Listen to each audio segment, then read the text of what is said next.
Good morning, beautiful people. No matter what side of Oahu you stay, hello. Personalized, convenient, and efficient financial What if I service is the try that? Ku'ulei Federal Credit Union way. Visit ku'uleifcu.org and join today using your mobile device. Good news is Crew told me about that. For the Let's see few, if the I- proud, should I mute? the first to fight, We Ku'ulei can Federal just Credit chill Union for has now. your six. I- Whether you're I- active duty, it's good morning civilian, to or the a member beautiful of a marine people. household, I Ku'ulei apologize FCU has for a branch on the base. Visit change. ku'uleifcu.org to join today. Ku'ulei FCU is federally insured by the NCAA. What's going on? That All right, will hang do on. it. Na'Menehune emerge as our first ever OIA girls flag football champions. They rule the night here in Mililani, defeating the Trojans 25-6 as the ice water bath for Coach Lad Mokiao. The OIA lives here. Relive the winning moments and listen to games on demand. Go to hawaiisportsradio.com and click on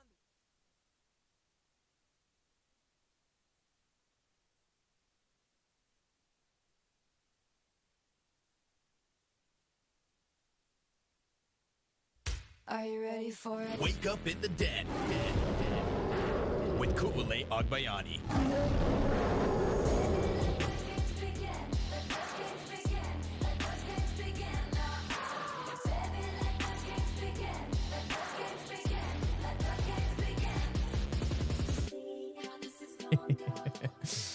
Good morning, beautiful people. Welcome to Wake Up in the Den. Paul Brecht, Michael Lascaro. No Ku'ulei Agbayani today, but luckily the show must go on. It's National Championship Day. Hope everybody is doing well. Hope everybody had a nice weekend. Hope everybody had a lovely Mother's Day. Happy belated Mother's Day to all the beautiful people out there who got an opportunity to celebrate Mother's Day yesterday, who wanted to celebrate Mother's Day yesterday, to all the new mothers on Mother's Day yesterday, so on and so forth. Paul Brecht, like I said, alongside Michael Lascaro today. Ku'ulei Agbayani took the flight out to Los Angeles over the weekend because, as she promised, she said, I'm going to the national championship match if the Rainbow Warriors make it. And make it they did. They got their revenge against Long Beach State. They closed down the beach. I'm wearing today the same shirt that you might have seen Ku'ulei wear this past weekend before the game. The beach closed, brah. And then at the bottom, I believe in Polish, it says thank you. And it is a celebratory Monday. It's a celebratory start to the week after what was a pretty fun weekend, a very busy weekend, which we will get into. And before anything else, I'll bring you in, Michael Lascaro. How are you feeling? How are you doing? You were running all around, it feels like, this past weekend with, softball and baseball state championships on top of all of our other regular coverage and whatnot. How are you doing, my friend? How are you feeling? Yeah, I'm doing pretty good for the most part. It's I mean, there's a lot of fun stuff that happened this weekend. The mornings though kind of sucked though these past weekends. I don't know if we'll get into it live, but definitely yesterday morning kind of sucked because the Pacers lost their pick, and unfortunately I have to talk about that because that's just what I guess. Since we got positive Paul back in the studio, I can be the pragmatic version of myself. So he makes up for the vibes for that. But yeah, it's awesome to be here. Ku'ulei Agbayani is being a world traveler going to, as she always is, the national championship. I think we also got a photographer there, Brian Bautista. So shout out to him, getting last minute, making how it worked out. He's going to try and go to the game at 4 p.m. Pacific time and go to the Dodgers game at 7 p.m. Pacific time. So I think luck will have it that this might be a longer match, so he might miss the Dodgers game because that's just how it works. But yeah. I think you're not terribly far off on that. It feels like a pretty good chance that this match goes more than just 3, and probably a pretty solid chance it goes more than 4, though who knows? Both matches so far for the University of Hawai'i men's volleyball team in the NCAA tournament have gone just 4 frames, so we'll see how the national championship ends up later today. That is at 1 p.m. Hawaii time for anybody wanting to take that in, and it's actually on television. It's on ESPN2, actually, I think is what it is, right? I'm a bit worried. I don't know if we're going to get into the matchup right now, Paul, but I'm a bit worried that they're playing UC Irvine. We will talk about it. They are playing UC Irvine, yes.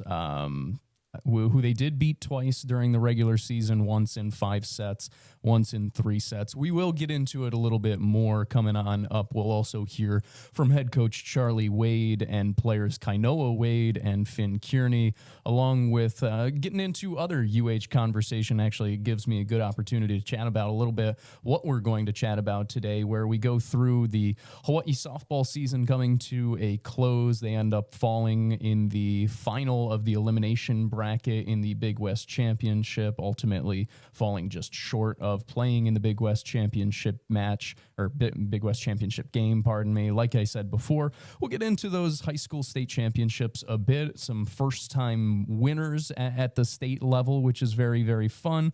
As I said, we'll talk about the men's volleyball matchup against Long Beach State and how that went, and then start to preview the UC Irvine National Championship matchup.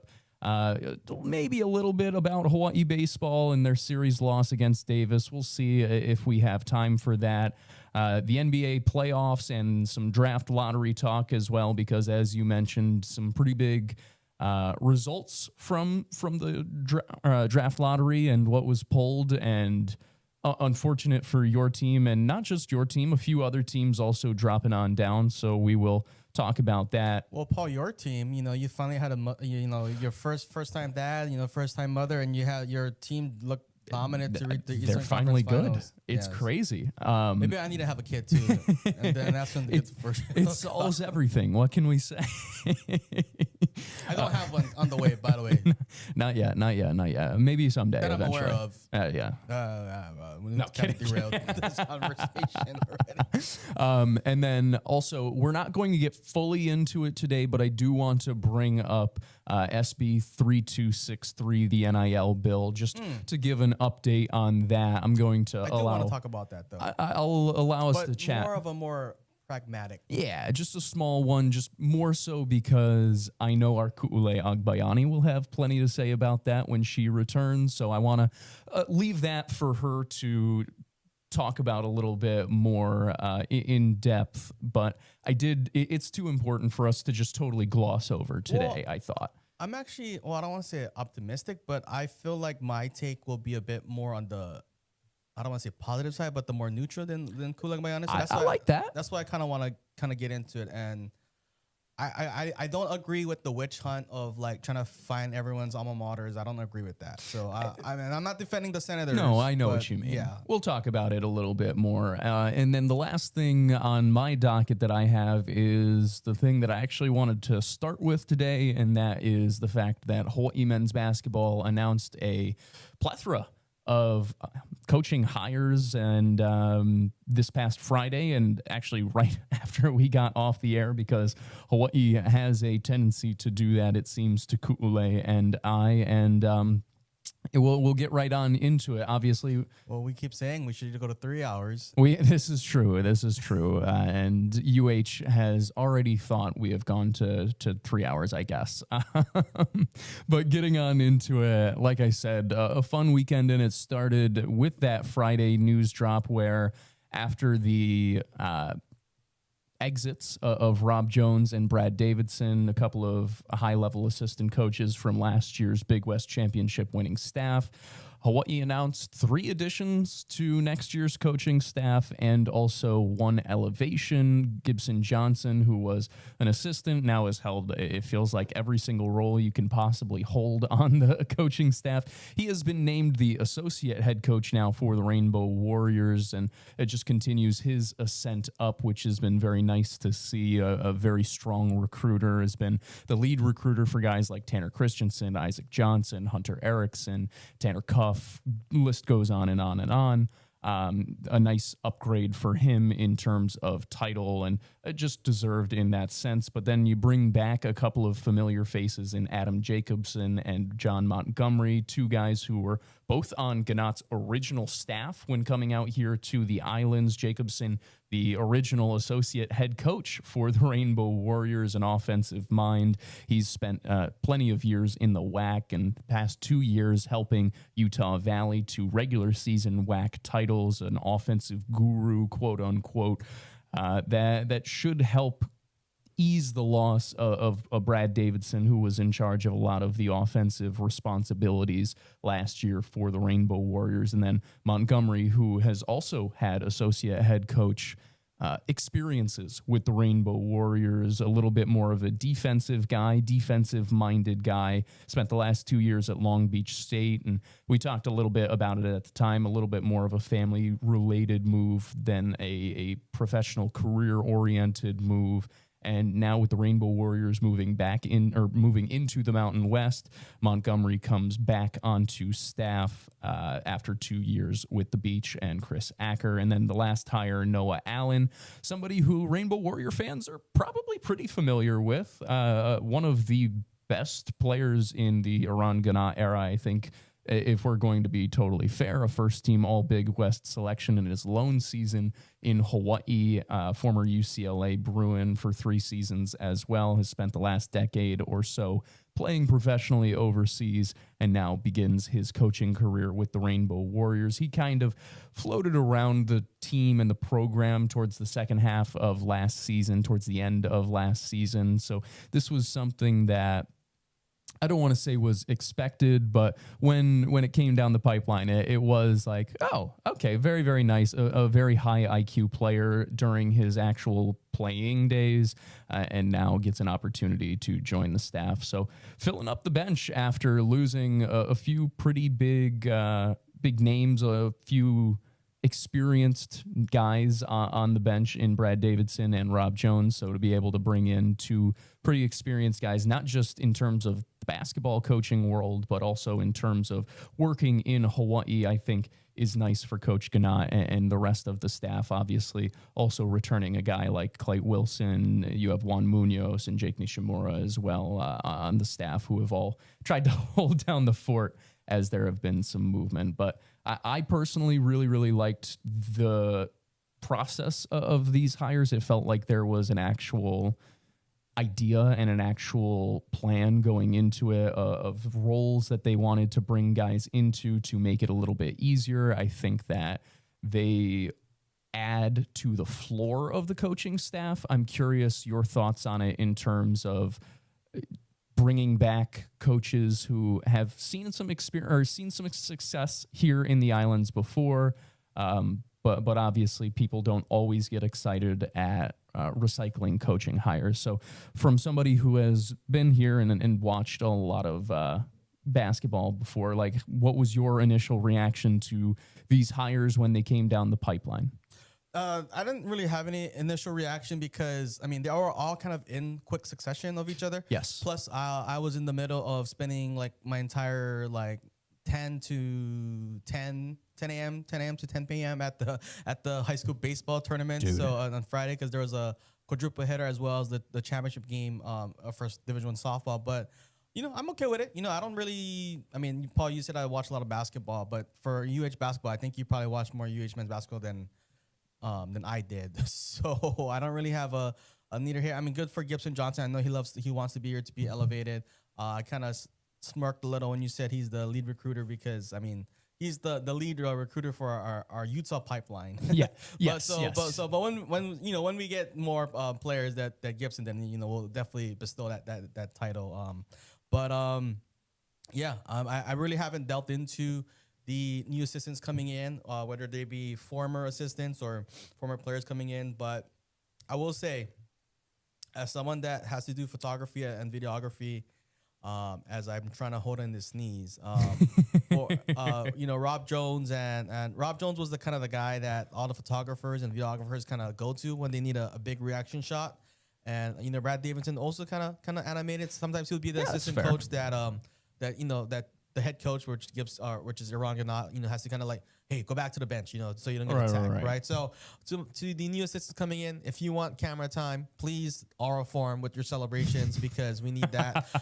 For Coach Ghana too, I also need you to oral form. We need those moments. I want you to be loved by the people, so please oral form and celebrate and celebrate responsibly on the court.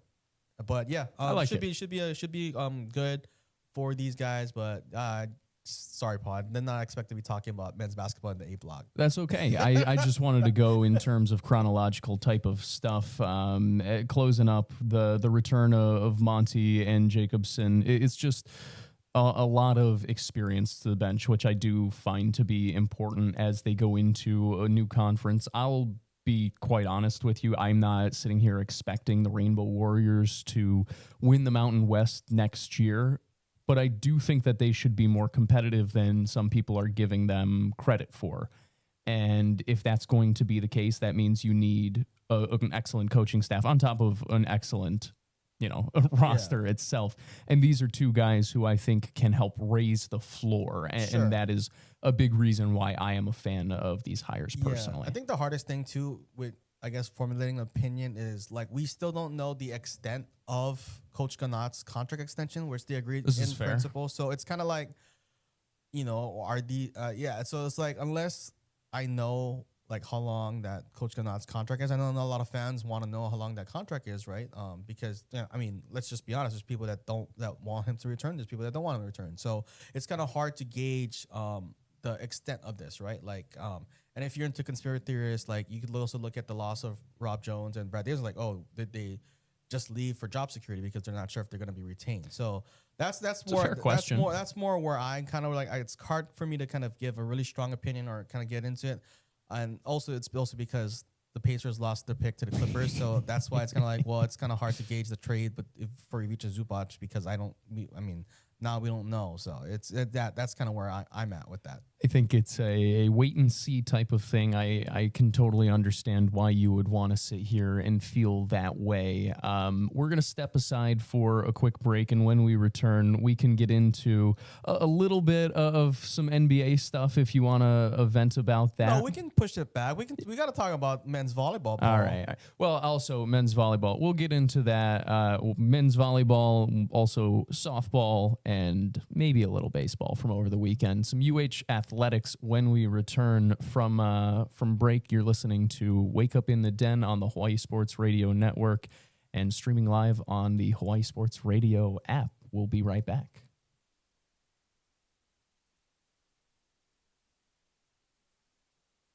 Since 1976, locals have loved this place. And now the newly renovated Pearl at Kalawao is ready for your next round. Play their championship 18-hole course or sharpen your short game on the brand new Namomi Ekolu 3-hole pitch and putt. Open daily for residents, visitors, juniors, and groups. No membership required. With Kama'aina rates, rental clubs, and a full driving range, Pearl at Kalawao is golf reimagined. Pearl at Kalawao, where Hawaii comes to play.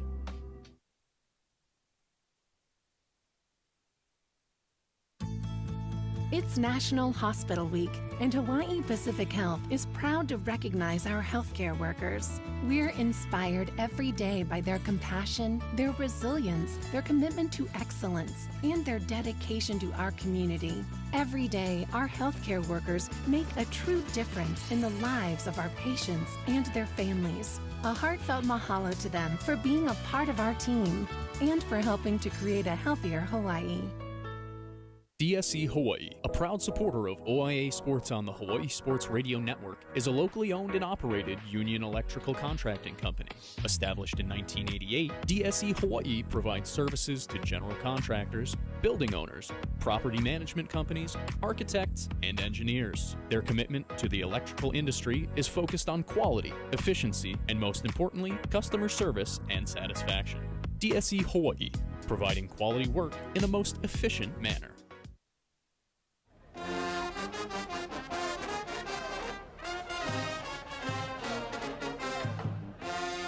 You're listening to Wake Up in the Den on the Hawaii Sports Radio Network, streaming on hawaiisportsradio.com and the Hawaii Sports Radio app. Welcome back to you, the beautifulest of all the beautiful people. Paul Brecht alongside Michael Lascaro as we chat about some UH athletics, some results from over the weekend before we preview the Hawaii Rainbow Warriors playing for a national crown against UC Irvine later today. That matchup at 1 p.m. Hawaii time. You can catch that on ESPN2. Want to give a quick shout out to both Caesar and Felipe, both in the YouTube chat. You can check us out if you're listening on either the website or the app. You can also check us out on YouTube every Monday at Hawaii Sports Radio Network, and check out what's going on here in studio with Michael and I. A couple of cool graphics here and there each week, typically when I'm not running the show as well. Caesar coming on in says, "Aloha, y'all. How about them Knicks? My wife is a new fan of theirs and hopped on the bandwagon. Glad she knows where to go. I'm still a Pels fan, regardless of how bad they are. Still praying to God for my team to trade Zion for OG and Mitch. I understand why you would want that. As a Knicks fan, I do not want that." Felipe says, "Hi guys, no coup, which means good news for UH. Aloha everyone. I hope all the moms out there had a very nice Mother's Day weekend." Agreed. I will echo that same sentiment like we did to begin the show. Hope everybody had a lovely Mother's Day and a nice day celebrating all ladies in your life who are mothers or have played the role of mothers. But as we get back into some sports conversation, Michael, over the weekend, some disappointment for UH softball, I suppose, in terms of not ultimately winning a Big West championship. But nonetheless, the great first season of Panita Thanatharn comes to a close after going 30-20 and really showing a higher level of Hawaii softball than we've seen in a little bit, at least in terms of consistency. I thought they had a great year when it came to pitching. They squeaked out plenty of wins and had one of, if not the hottest second half in the entire Big West, where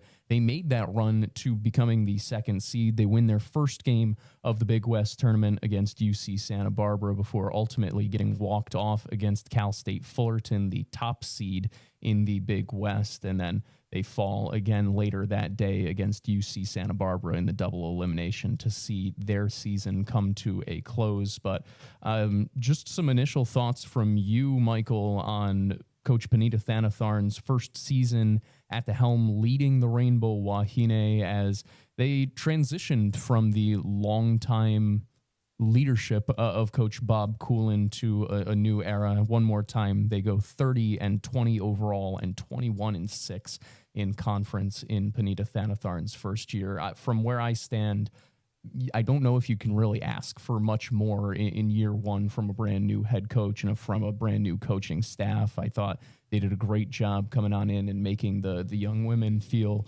as comfortable as humanly possible. They did a nice job keeping a lot of the best talent from last year's team while also bringing in some real quality players out of the portal. And it gave them a nice little taste of what success can be. I know ultimately, though, as they leave the Big West Conference for the Mountain West Conference, what was your take on year number one for Panita Thanatharn and crew here in Hawaii? Yeah, I think it's good that they're able to return to the tournament, right? I think last year in Coach Bob Coolin's year, there was kind of a, it was that the softball team has been kind of mediocre for the most part prior to these past two seasons. So I think getting back into the tournament, being the number 2 seed, working their way to be the number 2 seed in the Big West was kind of a good one, right? And unfortunately, I kind of look at UH kind of leaving the Big West. I feel like there's some, I don't want to, and again, this is me being superstitious and getting into that world, but I think there's some little bit, I don't want to say bad juju, but just like we are leaving the Big West, and just as much as like how teams are leaving the Mountain West for football, like we don't want to support them winning anything, right? So I think, it kind of is what it is. But yeah, Coach Panita, credit to her coming in with her staff and just keeping it and keeping it pushing, right? I know when she was hired, some of the softball community in the state were kind of upset that she got hired over somebody else that was kind of waiting in the wings on the previous staff. But I credit to her and her team and the girls for just keeping it going. I think the culture there is set, and I think this is a time for the state and everybody involved to kind of throw their support, right? And it right now softball isn't a a ticketed sport, right? You can go in for free. So I think that's an opportunity for a lot of the fans and a lot of the supporters to just, hey, go out there and support them. And I know last year around this time, I was like, yeah, I think we do need to do a better job at supporting these girls because they made it to the tournament. I know some other, media entities may not give them coverage because they don't have the staffing, and that's just the fortunate time here in sports media. And I think for like Ku'ulei and you and I went to more softball games, but I still feel like there's a lot more that we could be doing for them. That's from a company standpoint. So hopefully we can get things going. But yeah, I mean, there's just a lot of good things going on with the softball program, and I like that. I think I didn't check the final statistics after the final weekend of the regular season, but if I'm not mistaken, both I think Taryn Iramata and Hannah Pitts were top 2 in ERA. Definitely, I don't know if that was true after the regular season, but definitely heading into the final of the regular season, they were top 2 in ERA. So that was positive to see. A lot of big moments. Credit to Millie Fidge. I think she was kind of outstanding. Well, I think coming into the year, she was kind of like, probably having to take the toll, maybe bearing the biggest load in terms of innings pitch. But she showed that she's a phenomenal softball player with how many home runs she's hit. I think she even had a grand slam one time. So to me, I think that was kind of like the Hunter Erickson, the idea of Hunter Erickson, where she's able to play a role that fits her, and she was able to dominate. So I know with Hunter Erickson having to play point guard, that wasn't the ideal stuff. So I like what's going on with the softball program. Hopefully we can support them more next year, and hopefully the state can support them as well, right? Just go out. It's free admission, take the kids out, and they did have a lot more community focused events. I think they might be having a softball camp coming up too. So I really love what's going on with the team. And when when UH entered the Mountain West back in 2024, fall 2024, Bob Coolin did say it is an easier conference. So and that we should be winning it constantly. So hopefully that bodes well for the team, because here in Hawaii, everyone loves supporting a winning team. So people love winning. I definitely think it's definitely possible that they can win the big Mountain West in their first year. You brought up something that I found pretty interesting as well, so when Coach Benita Thanatharn was brought in, the thing that I thought was going to take a leap was the offense. If I'm being totally honest with you, she was a really good hitter back in her day. Gonzo that she brought in, Coach Gonzalez, she also a real solid hitter. And just if you look at the Long Beach State program that they came from, it's a program that consistently puts up numbers, puts up runs and whatever. And the thing that stuck out most to me this year was that the Rainbow Wahine could really pitch. They had players who could very much so win you a game from inside the circle, which I found intriguing because I still believe in my heart of hearts that the hitting is only going to get better and better and better. It's going to progressively, as they continue to push what their mindset is at the plate, push what they want their hitters to do, and continue to get players who fit that style into the lineup and into the program. I'm excited for what can happen because it seems that they've already got a pretty good feel on the pulse of what can be pitching wise. Just going through some quick results from the Big West tournament as well. As I mentioned before, Hawaii beating UC Santa Barbara in their first game of the tournament after receiving a first-round bye. They win 2-0 over the third-seeded Gauchos. Got a complete game shutout from Taryn Iramata.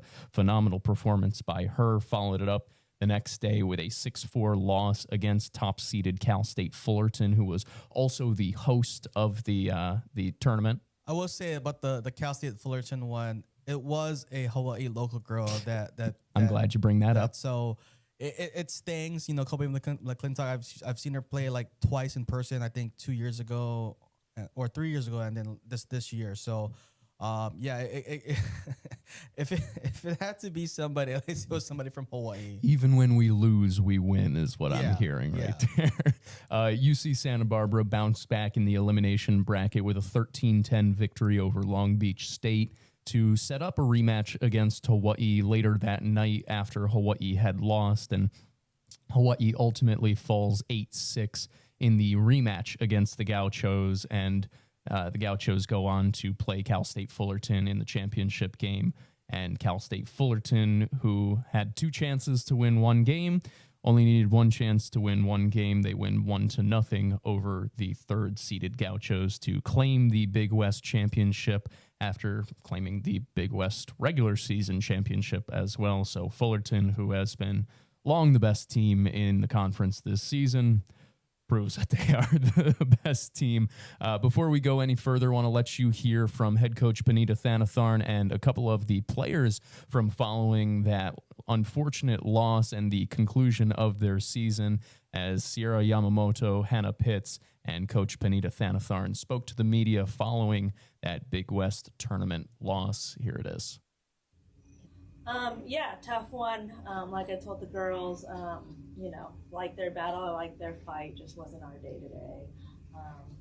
But I do like the grit and the fight with our team. Again, it just wasn't our day, and that starts at the top with me. But I'm proud of our team, and kudos to Santa Barbara. They're a good team, and but again, I'm just proud of my players and our team, and just like our fight all season long, and nothing to hang our heads low about. Yeah, for sure. So, like you said, definitely nothing to hang your heads low about. I mean, very successful season overall. Coach, as we know, took over this year, had a lot of really good success, was named Co-Big West Coach of the Year. So for you two ladies over here, please just kind of talk about what the season was like, this 2026 season, and kind of just how everything went for you and things of that nature. The season was great. On and off the field, honestly. I think it's a big shift from like previous years, and like us upperclassmen especially, like we obviously love going to season, the fall, like all of it, like overall was just great. And I think we bonded a lot as a team with our coaches as well, and I think that's something that really carried us this season and was part of our success. Yeah, this season was great overall. Obviously today didn't go how we wanted it to go, but looking back this season, we definitely had a lot of fun and a lot of memories, and at the end of the day, that's what we're gonna think about when we're older. So we're all just super grateful that we got to experience each other this tournament. For sure. And as we know, Hawaii, you guys have an extremely good fan base. I mean, we're over here in California. They were still super loud, all of the games, things of that nature. So kind of just talk about, what the Aloha means and kind of just how you guys feed off of that, no matter kind of wherever you guys are, where you guys are playing games.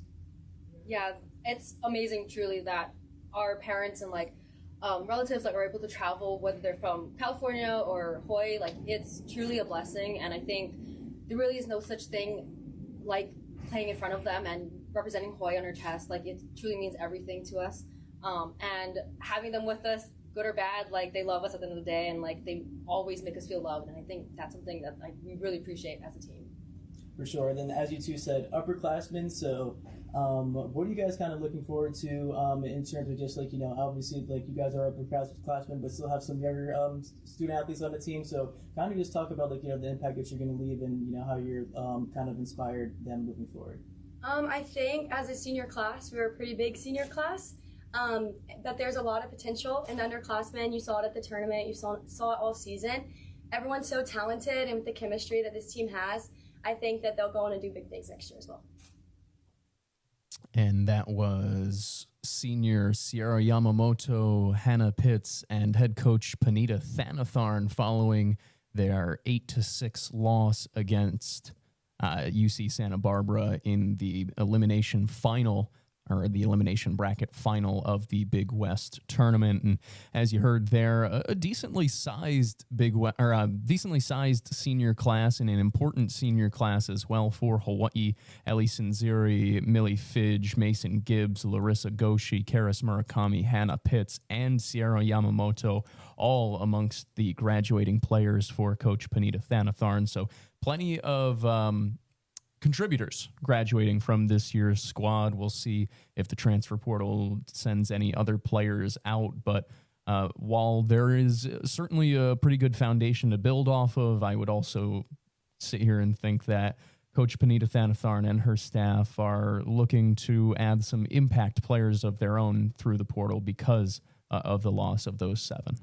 Yeah, well, also it's going to be like a full actual off season in their development. Crazy thought too. And program. So they can only go up from here. I mean, I know that there's a transfer portal and recruits coming in, but when you really look at things, it's that they have an opportunity to look at their players that are coming back and be like, hey, in their exit interviews, and you get those players, and then you get hey, this is what you did good on, and this is what you work on, and this is how we're going to attack that, so you're a better player and more complete player the following year. So I'm not worried at all, And yes, those are some big names. I know Karis Murakami,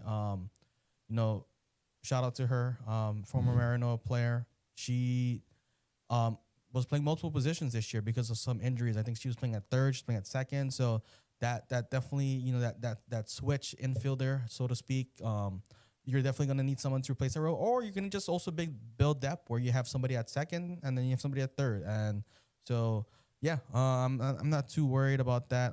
Mason Gibbs, phenomenal player as well. In the outfield, we're going to lose her. And she was also kind of, I don't want to say a late developer, but she didn't play softball in high school from my understanding. She played baseball, and then she realized, okay, I'm probably not going to, I think she started her softball recruiting journey after she graduated high school, which is very hard to do, and also hard to do because she graduated in 2020 during COVID. Oh, jeez, I'm crying. So yeah, that work ethic is really strong, and yeah, it's I think the program is at a good place, and looking forward to seeing more of the Wahine in the Mountain West. I like it. Some positivity from Michael. Let's just keep the positivity rolling. It's legitimate, Paul. Like I know. Like when I it's like a genuine. That's why I'm excited by it. Because when I do get angry, it's for a legitimate reason. It's also legit. Let's continue the UH conversation and get into what everybody is actually interested in talking about as well, in the fact that the Rainbow Warriors are about to compete for a national championship, and that is because of what we saw over this past weekend against Long Beach State. Shaka's up, the beach is closed, all the things you want to say. It's to the victor go the spoils, and Hawaii was the victor. They win it in 4 sets over Long Beach. It goes 25-15, 18-25, 25-21, 25-22 in 4 frames, as I mentioned before. Christian Satriski leads the way for the Rainbow Warriors with 14 kills. Louis Sakanoko adds 12. Adrian Rohr adds 10. Justin Todd, who missed the last matchup against Long Beach State, had a career-high 10 total blocks. Count them, 10 total blocks. Completely changed the match and the feeling in this match because of his defense and a lot of it. Tread Rosenthal does come up a little bit lame after tweaking. It looked like a hip, a groin area. I think we shouldn't use. I think we need to use a different word than lame. You know what I mean. I know what you mean, but for the internet, I don't know if the internet knows what you mean. Well, then they should look it up. Either way, Tread coming up a little bit injured. It seemed like where you weren't sure he was going to be able to finish this match from the way that he was totally moving, or the inability to move as well as he could. It does help being a 6'11" setter. You don't have to jump as much, but even so, laying it all on the line, just like the rest of the Rainbow Warriors, who got contributions from up and down the roster. You get some nice contributions from serving subs in Finn Kearney and Kainoa Wade as well, and just a little bit cleaner match from the Rainbow Warriors all around than we saw in the Big West final, and it's why you see them end up punching their ticket to the national championship game and the championship match against another Big West squad in UC Irvine. Before I get your thoughts, Michael, on that matchup, and before we get into that, I want to let the beautiful people hear from head coach Charlie Wade and players Kainoa Wade and Finn Kearney ahead of the UC Irvine match, what they had to say to the media yesterday as they spoke and fielded questions after taking down Long Beach State in 4 frames. Here it is. Yeah, good to be back, still playing in the tournament, back in the final. You know, for us, it's what I think is the 5th time in 7 years we played in the final game, and know that it is no easy task to get to this late in the tournament. So, just thrilled to still be playing, and looking forward to playing a very good Irvine team tomorrow. Starting with you, Coach, just when you get to this point and it's one match to win a national championship, in the 24 hours leading up, you guys play big games all the time, but, what's the challenge of kind of keeping things as routine as everything else you have throughout the season? Yeah, it's not really the challenge. I mean, that's just the way you do it, right? It's why we travel the way we do and, just try to keep the routine the same. Some of the variables here are out of our control, but we should still try to keep it, in the same kind of proximity how the day unfolds. So, enjoying a little lighter day today and then back at game day routine tomorrow.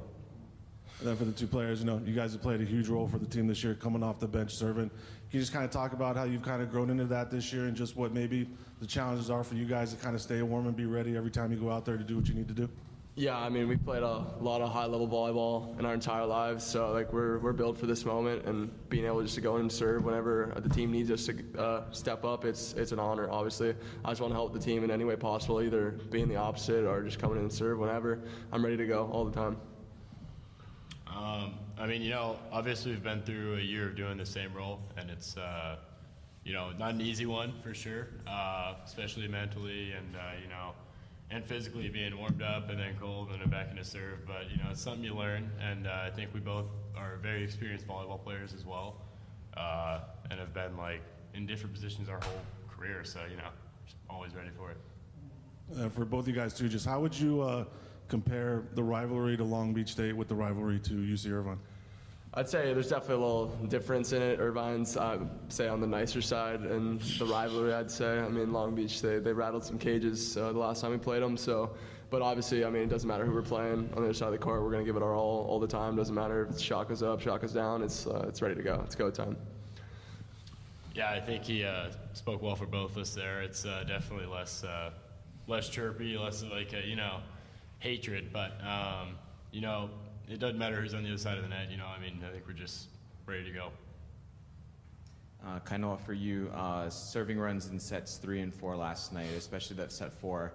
They call timeout, you go back and you kind of go burst away down the line. Take us through your pre-serve routine, and when you get a timeout called before you're serving, what do you do mentally to keep yourself engaged?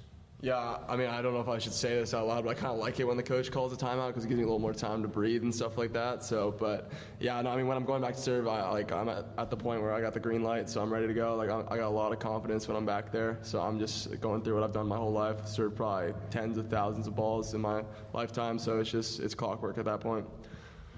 And then for you, Finn, last year you were the opposite when your best friend Christian was out with that ankle injury. To go from being a 6th rotation outside opposite now to being that serving specialist, how has last year helped you into this season as well? I just think all experience is good, and when you're playing here, all experience you're getting is at the highest level, and I think that's important. I think we're also on a team where everyone's happy for everyone, no matter where it's at, no matter how mixed up it would get. I think we're just happy if we're a winning team, and it's really cool to be a part of it. Yeah, I guess for the players, obviously not being at home, but how comfortable does it make it whenever you look and see how many Hawaii fans traveled, and how comfortable does it make you guys on the court? Yeah, we were talking in the car right over here how awesome that send-off was for the match last night. There's probably 3,000 people outside of Paul Pavilion cheering us on, and it's not even our venue, They travel with us. It's just, I carry such a strong sense of pride from being from Hawaii. I've seen all these teams go through the same thing, and now last night just showed me wow, I'm really a part of it now. So it's a great honor, and I take great respect in that. Thank everybody for coming out and supporting us. I almost think we have an advantage. It felt like a home game, being in a big stadium, and you look up and you see a lot of green, a lot more green than black and yellow, I guess, last night. But yeah, it's just a really cool feeling, experience to have that, and it's cool, and not everyone has it. Charlie, for you, I'll just get your take on going up against Irvine again and just what the battles have been like with you and Niff over the years. Yeah, Dave and I have been close for a long time. I took him, I think he was our interpreter. We went to Argentina in 2007 when I was the head coach at Pacific on the women's side.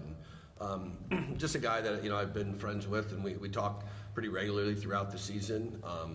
And, obviously they're one of the top teams in the program, and every time we're battling, not quite the same level that we've been with Long Beach, but certainly some highly contested matches, always competitive. You better be ready to play, and they are playing a lot better. You know, adding Brink into the lineup has really kind of rounded them out, and you know, they're playing a lot better than they were when we played them in March. One thing yesterday, a little bit of concern with Tread at the end of the match. Is there any update on him today? How's he feeling? No, not. I mean, he's moving around pretty good. I don't, you know, he's a tough guy and a serious competitor, so I think he'll be ready to go. Think he'll be ready to go. That's what all the reports coming out of Los Angeles seem to be, that Trent Rosenthal, despite coming up lame or coming up a little bit gimpy, limp, or injured. We're going to keep on moving here.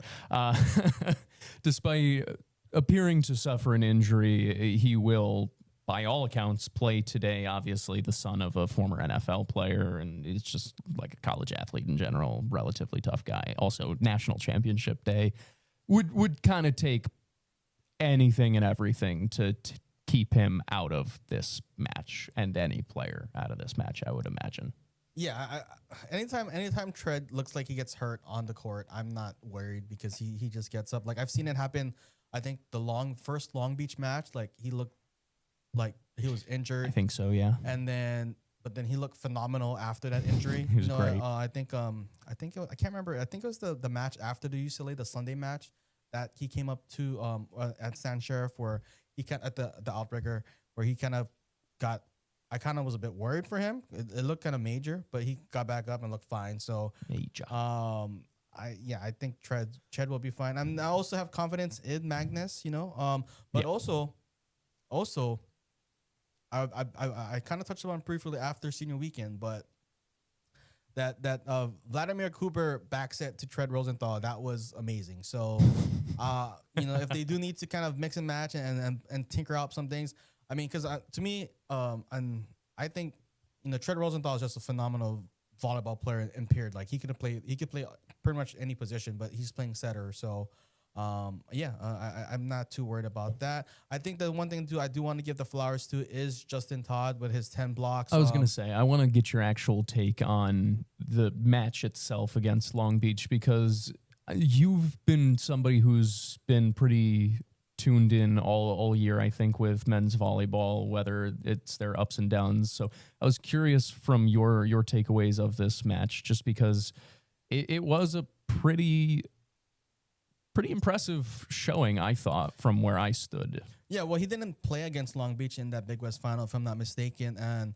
you know, for Justin Todd, you know, credit to him for switching positions at the, I don't say request, but at the Ernst suggestion of Charlie Wade to hey, maybe we can get over at a middle blocker, because when I first covered him was when he transferred to Mauna Loa for his senior year of high school, and he was I think the outside two, the OH2, and definitely in that OI championship game against Mililani, like, they were targeting him in serve receive. So not the strongest passer in the back row, but he did have the best serve, obviously, I could tell, of that Mauna Loa big three, which really now is kind of the Mauna Loa big one, if we're really being honest. But he had a amazing serve, and, like, again, I will say that his passing in the back row was kind of suspect, and that kind of I hate to say it, but I will confess that I did probably vote him as a second team OI selection, not a first team. Michael. And I you know, shout out to athletic director Joe Kawachi, because I think he said something about that. But he didn't look like like, in terms of the whole capacity of being an outside hitter, where you need to be a 6 rotation player and, you know, you hit and you pass out of the back row. I didn't think he had it, but definitely, you know, Coach Charlie Wade said, hey, maybe we get you at the middle blocker position, and that was like that performance in that semifinal against Long Beach was kind of that whole maturation process and development of Justin Todd, and I just want to really credit him for that, because I believe he also redshirted his freshman year. Yep. But even Paul, I know we've had to kind of clear spaces on our archives, on our media veils, but if you go back to those media veils when he was in a redshirt season, like, Coach Charlie Wade would talk about how Justin Todd was pushing the A team on the scout team. So yeah, and he, in fact, I think he was pushing them as an outside hitter in that time. But then like the following offseason, like, hey, you know, maybe we can get you in the middle, get you some playing time. And, I was gonna say, and he's path to playing time probably was hard there. Yeah, but he's progressed, and I mean the dude has the biggest or the tallest jumping reach on the team. So if you get that set perfect, that's pretty much an unguardable kill attempt, right? So yeah, credit to Justin Todd. But yeah, the Long Beach game match, I wasn't too worried. Kristen Tetruski, you know, in the post game against USC, no lays, and it's like, you know, yeah, we were ready for this, but we were ready for Long Beach. So they definitely wanted to get their get back against Long Beach, which again, previewing the match today, today's Monday, the national title game. That's where I'm worried about UCI, right? And I know we're kind of running on the last 10 minutes of our final hour, but UCI is a team that is playing with house money. I mean, we mentioned how it's hard to beat a team 3 times a year. Yep. Well, UH did against Long Beach, but it came after a loss. I was going right? to say, but it wasn't 3 times in a row. It wasn't 3 times in a row. Not everybody can be like the New York Knicks and put BTA on the Philadelphia 76ers. But yeah, again, like UCI is playing with house money, especially with that touch call that saved their season against UCLA, who I know UCLA probably was the team that Hawaii also wanted to get back on after, you know, losing them in straight sets at home. But UCI, again, house money. I love I don't want to use the word antics, but I love the pageantry of their head coach, right? And forgot, it's slipping his mind. I don't want to pronounce. I think it's Niffin. Niffin, yeah, David Niffin with his blazer and all that. And I think they're just, dude, he's got aura. I'll give him that. He's got the aura. And never mind.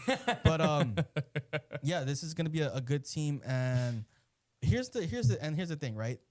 This is an expanded tournament, right? So I think I saw a graphic where it's like, oh, under the previous rules or previous thingies bracket, UCI would not be in this spot. So we talk about house money, and sometimes you just gotta go and swing, you know. So with UCI in there, UCI Irvine, yeah, that's you know, they definitely have stuff. I mean, also they had to cut ties with one of like somebody that was a big in their program history because of, you know, some comments made on the broadcast. So you could also look at that as like, hey, let's play for him, you know, and whatnot. So for UCI, I'm sorry, Paul, I'm kind of rambling, but I'm trying to make a point where, like, if Hawaii does lose to UCI, right, then you can like, oh, well, it's the expanded tournament. But yes, UCI belongs on mean there. But also, if Hawaii loses to UCI, that just furthers my argument, and this is gonna like just go like left field, because I was talking about college basketball in the A block, but now I'm talking about college basketball now. That goes to my argument about we should not expand the NCAA men's basketball tournament because there's teams that shouldn't be there, or therefore adding more time. For men's volleyball, it's okay because, you know, UCI and the Big West is a strong conference, but if we lose to Hawaii, I'm just gonna turn full fan, be like, this is why we shouldn't expand the tournament. I am not terribly worried. I am always somebody, and I know you have been as well, where it was pro expanding the tournament for men's volleyball, and that was because of something like this, where it fell a team like UC Irvine, who is incredibly talented, but unfortunately plays in a conference where there are 2 other national championship contenders. Unfortunate. I'll tell you what, UCI, I mean, if Belmont Abbey is getting in the tournament, UCI needs to be there. Well, and that's kind of the conversation, right, with some of the spots being taken up by auto bids from conference champions, and they should be. We've talked about it on this show before, where winning should matter and all of these different things. But there are also deserving teams that should have made the tournament in previous seasons and ultimately didn't. I mean, Hawaii has had cases in previous years where they've been left on the chopping block because they play in such an incredibly strong conference. So I do understand the, I don't know, I'm excited for UC Irvine in that sense, where, you know, in previous seasons, in previous iterations of this tournament, they don't get this opportunity. That being said, Yeah, don't lose to them, please, Hawaii. I know you don't have the Shaka Down inspiration in this game, but nonetheless, you still would like to win the national championship overall. Well, speaking of the Shaka Down, right? I did see did go and give a lay to yes, Gajcek. Gajcek. Gajcek, right? Gajcek, Wolchek, right? Wolchek. His first name is Wojciech Gajcek. I just call him Inspector Gadget, but that's a good nickname. I'm not gonna lie. I, as a fan, as a Hawaii fan, have no problem with it. So, but I know a lot of the fans and we're kind of upset about it and like being. But Paul, what is your take on the Shakas Down? So I will say this. I don't have an issue with Gajcek. I think that is fun in general, and that's what sports is about, is kind of trash talking each other. I've talked about it before, where to the victor go the spoils. The fact that Hawaii hit them with the double shakas up on the way out, like that's fair game as well. And I don't take offense to it. I know it's supposed to like be offensive and whatever. I just look at it as a chirp personally. And I also think that Gajcek was pretty good about it in general. Like, if you're going to talk smack, if you're going to talk trash, if you're going to be kind of this irritant, right, you have to be able to talk smack back, and you have to be able to accept it when the shoe is on the other foot and yada, yada, yada. And to be fair, like these shirts were made and whatever, and somebody sent it along the design to him, and he thought it was hilarious. He asked for a shirt itself. If you look, he actually commented on the Instagram post from the University of Hawai'i, where it's the upside down shaka foam finger thing, and they adjust it back up. He actually commented on it, kind of like a thank you and whatever. So I don't have an issue with him. I don't really have an issue with it. I think it's fun. I think it's good for men's volleyball in general to have rivalries and trash talking and this, that, and the other thing. Because it wasn't like a super disrespectful thing. Like, it was meant to be a trash talk, but it wasn't meant to be like a, oh, F you, Hawaii, middle finger type of thing. At least from where I sat personally. And also, like, I don't think like the shaka symbol or this symbol, I don't think that that's something that is culturally. I mean, that's I don't think it's something that's culturally appropriated in terms of like Hawaii, right? I mean, yes, it's associated with Aloha, but yeah. Like, I think this is used in like the military. I know BYU tries to claim the shaka is theirs. So they say it's like the Y, right? Yeah, I think that's more disrespectful for BYU, and BYU is a natural rival of Hawaii, so that's that. But yeah, it's not one that I felt like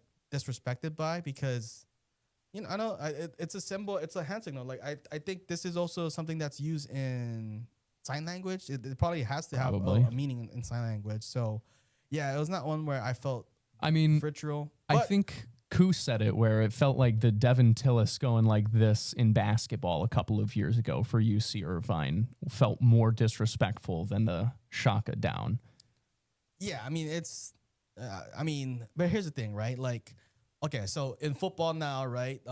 Like the throat slashing, you can't do that, right? Do that. But like people have modified into like, then they did the that's nasty over the stuff, sneeze, yeah, the whatever it is, and then now we have I think scuba, so it's like.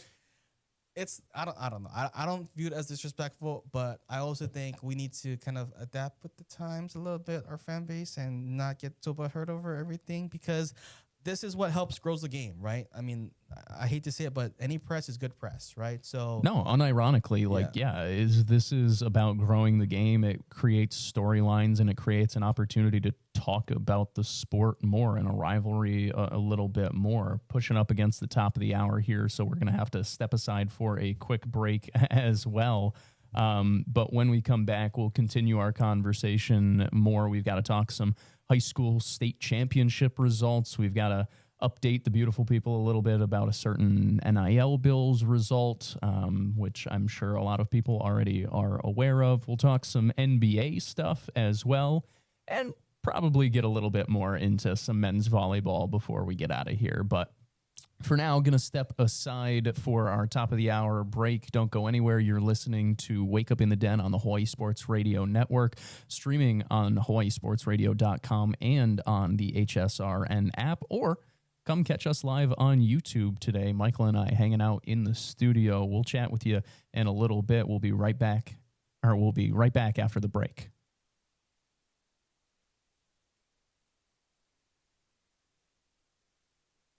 No matter where you live, work, worship, or go to school on the island of Oahu, Ko'olau FCU wants you to join today. What about here? Yep. Or here? Yes, there too. And over here? You got it. If you live, work, worship, or go to school on the island of Oahu, you can join Ko'olau FCU today and discover the credit union difference. Visit ko'olaufcu.org for more info. Ko'olau Federal Credit Union is federally insured by the NCUA. Did you know that you can support Hawaii Pacific University athletics year-round? HPU family, friends, and fans help to support the department's competitive programs by making contributions to the annual fund. Your generous gifts go towards operational costs such as travel, equipment, scholarships, and more. By making a gift to the annual fund for HPU athletics, you're helping to provide the very best experience for more than 250 student athletes. Visit hpu.edu/giving to support the HPU Sharks today. Okay, that's all for today. I'm a teacher, and I've got a big job. I shape the mind of every student who walks through my classroom doors. But my department isn't the biggest in school. You know what is? Athletics. And it's the athletic administrator who makes it all happen. So while you're thanking me for all that I do, thank them too. They deserve it. This message presented by the NIAAA, the National Interscholastic Athletic Administrators Association. When your brand partners with Hawaii Sports Radio Network, you connect with local fans through live coverage and digital content. Support local sports while growing your business. Visit hawaiisportsradio.com or call 808-888-2522 today. Interested in working in the sports media industry? Hawaii Sports Radio Network is already looking for aspiring broadcasters, journalists, and content creators for the 2026-27 sports season. Get hands-on opportunities covering local sports, from high school to college, while building your voice on air, online, or on social media. Internship positions are available, with opportunities for future paid roles based on performance and availability. If you're driven, creative, and ready to grow, visit hawaiisportsradio.com and click Join Our Team to get started today. Make your next party unforgettable at Fun Factory. Get your own private party area, plus 90 minutes unlimited play, 25 prize gameplays, plus free plays for your next visit. Bring the ohana and let us handle the setup. Book your party now at funfactorygames.com.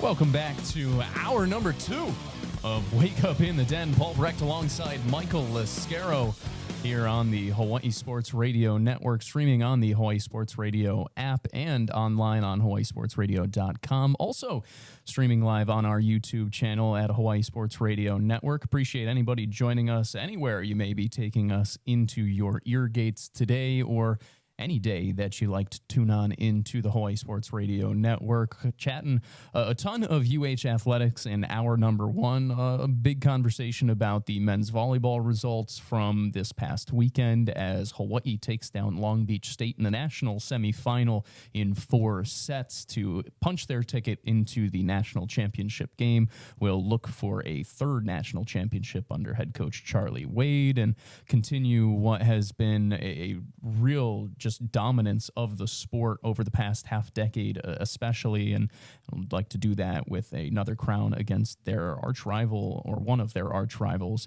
in UC Irvine. We'll talk a little bit more about that here in hour number 2. We also chatted about in hour number 1, in case you missed it, some softball for Hawaii as they end up falling in the Big West tournament elimination final. I always struggle on what to call it because it's not like a normal bracket that you have because it's a double elimination. They ultimately fall just short of a Big West crown in their final season in the league under Panita Thanatharn as they now head off to the Mountain West. And now, Michael, plenty to talk about here in hour number 2. As I mentioned before, we're going to chat some NBA stuff, both the playoffs and the lottery going on, both things that are near and dear to our hearts. We'll also chat a bit more about that matchup against UC Irvine, just to get the people ready to go. And also, we're going to chat, and this is where I do want to start in hour number 2, about the UH Athletics NIL bill. And that's just... We'll get into it much more later this week as Ku'ulei returns and she is able to walk us through what her thoughts are and what she's been able to gather as well. But I know that you had a take on this and kind of you had been keeping up on this as well. For anybody who had not been up to date with it, the NIL bill had advanced pretty far in the process after negotiations between the House and the Senate, found what they seem to agree upon on a deal, and ultimately does not receive enough votes, fails. I think it was 13-12 in the Senate or 12-11 in the Senate, no's to yays, and ultimately is killed off for this year, which I do think is also an important thing to note, where this cycle, it is not going to be put into law, but that does not mean future efforts are completely taken off the table. Obviously, a disappointment for a lot of people who were supportive of this bill and of this process, just for the fact that there will not be the immediate monetary relief and support that many were hoping for. But that being said, also not a total doomsday scenario either, more frustrating from where I sit. I'm curious where you sit on this just after it fails the final Senate vote. Yeah, well, first off, initially, when they were reading the vote, like there was a near equal amount of yeses to nos, right? And I think definitely when they're calling the roll call, it was kind of like, and there was, I think, it wasn't, and there was bipartisan support on this bill as well, because not all Democrats voted no and not all Republicans voted no. Yeah, so it's a good point out by you, actually. And I think initially, the big headline that to get people trending on social media is, that UH would not receive any NIL support from the state legislature this year. And yes, that is true for the NIL efforts, but I don't want to promote the notion that the senators or the politicians don't care about UH athletics as well at all. I know people were trying to find the alma maters of the state senators and whatnot that voted no, but first thing I do want to point out is that Senator Donovan De La Cruz, who is the Ways and Means chair, did point out that somebody from the university, I think it's the vice president of budget and financing, I don't know, I'm not too sure of his actual full job title, but he did send an email or letter saying that he requests that the ledge defers this measure because of fiscal responsibilities. I should bring up the full quote, but yeah, so you had a representative from the university. I know Ku'ulei had put out there that HSRN has reached out for comment or reached out to get a copy of this letter, but you had, someone from the university sending a letter to defer this measure, to vote it down. Now, with the topic of the senators and the politicians not supporting the University of Hawaii, that's not true, because when we had Matt Elliott on the show last Tuesday, when Paul was back in studio, and Matt Elliott, sorry, I mean, you haven't come on the show when I'm here. Still doesn't want to hang out with Michael. Doesn't want to hang out with me. Just interesting. But noticing. He did say that there is a bunch of capital improvement funds that are gonna come Hawaii's way, which he listed out a lot of things, right? I think batting cages. He listed getting the funds to create a broadcasting department or studio, or so to speak, an office, so that they can do things in their Yeah, community. an internal department. Fixing the scoreboard at Les Murakami Stadium. I know that's a big thing that was noticeable this past weekend. Getting some guardrails and stuff like so. I don't want to sit here and say like they don't support University of Hawaii athletics. And again, there was 11 eyes, right? So you can't loop everybody in that same category. But in terms of this particular measure, this NIL, but SB 3263, we got to also understand that if this passes and is signed into by the governor, that this is essentially law, right? This is a bill for an act, a law. And I do want to talk about the funding structure of this bill, which I think is where you can argue the point where they don't understand athletics or they don't support the University of Hawaii is in how that this bill was going to be funded, right? And particularly with the endowment fund, right? So I'm gonna bring up our old graphic just on YouTube right now because we do have a graphic from the previous conversation. Continue, please. Yeah. So I haven't seen the graphic, but in the way this thing is set up, or initially the bill for SB 3263 in its first earlier drafts was that you would get $5 million from taxpayer money, which again, that's also a big sticking point for anybody involved.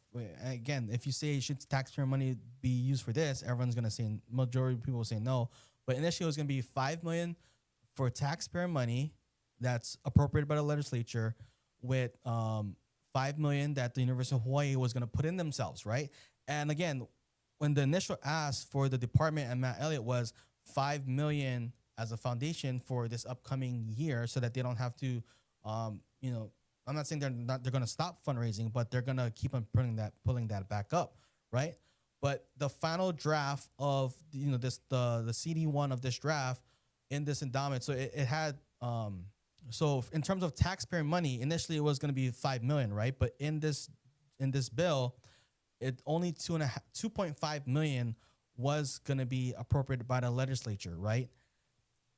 And 1.5 million of that 2.5 of taxpayer money will go to support NIL immediately, right? So that's the 1.5 million. Now, the other 1 million of that would go towards going into the endowment fund, right? Now, that's just 1 million of an endowment fund, and 1 million isn't a whole lot when you thinking about that you can only spend the interest. But in the bill, the final draft of SB 3263 after the CD1, they wanted in the bill, which would, if it's signed, would be law. It required the Board of Regents to put $4 million from the special funds and tuition. And I don't know too much. Haven't done my full research on what that fund is, but it would require the Board of Regents to put $4 million of that into the endowment fund. Again, something that you can't spend, as well as the University of Hawaii having to raise $5 million on their own from private sources and the private sector to go into this endowment fund of $10 million. Now, I bring that up, and where I'm going to start to kind of get frustrated a little bit is if the University of Hawaii had $9 million that they could put into a fund right now, they would not need the legislature, and they would not need to go and ask for taxpayer money and public funds. And throughout the whole, in terms of, giving testimony, Matt Elliott has very said clearly in these Senate hearings that $5 million is too much for them to raise. And if we could lower that amount and match it amount, maybe $2.5 million and so forth. So, and that's where I guess I'm more, this thing isn't a whole, I don't want to have the conversation. I don't want to have the make it where it's like they don't support UH athletics. But the way that this bill was structured, if the Board of Regents can grant $4 million to go towards NIL, they would. If the University of Hawaii can fund $5 million right now to fund NIL, they would, and that would not require them to go to the legislature to ask for money. So that's more where it is, because, and again, if I'm the university, like, you want us to support this bill now where it requires us to put up $9 million? Get out of here. Get out of here. That's like, okay, well, so yeah, so that's where I'm kind of more, it's like, it's not, they don't want to support. I mean, I guess maybe you can argue that, but it's almost like there was a poison pill in this bill where it's like, hey, okay, we're going to give you some money, but you're going to have to put up not only 50% of it now, but you're going to have to put up over 80% more than that we're giving in. And that's to me unfair, because again, if the University of Hawaii had the boosters, the donors, they're not gonna go to the legislator to help fund NIL, and that's the fact. Yeah, I will say this. I think it is fair to push back on they don't support UH at all. I do think that this result did ultimately bring a large negative reaction from the general public, which I have to imagine was kind of expected from it. I do think that there was confusion in the fact that there was about a week in between from when this was kind of, I'm going to continue to say the word negotiated between the House and the Senate, and then all of a sudden put down.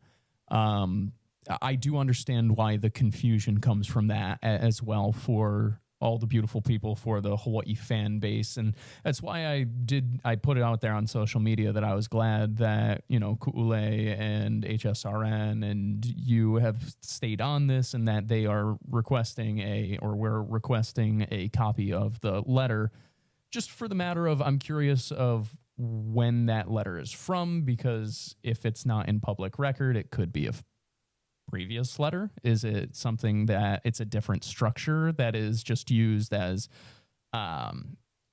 optics? You know what I mean? Or is it a legitimate thing where UH was like, guys, this you are signing our death, our death warrant or wish or whatever it is if we put this through, because like you mentioned, it feels like there might be a poison pill in here that just isn't really putting it to where we need to be.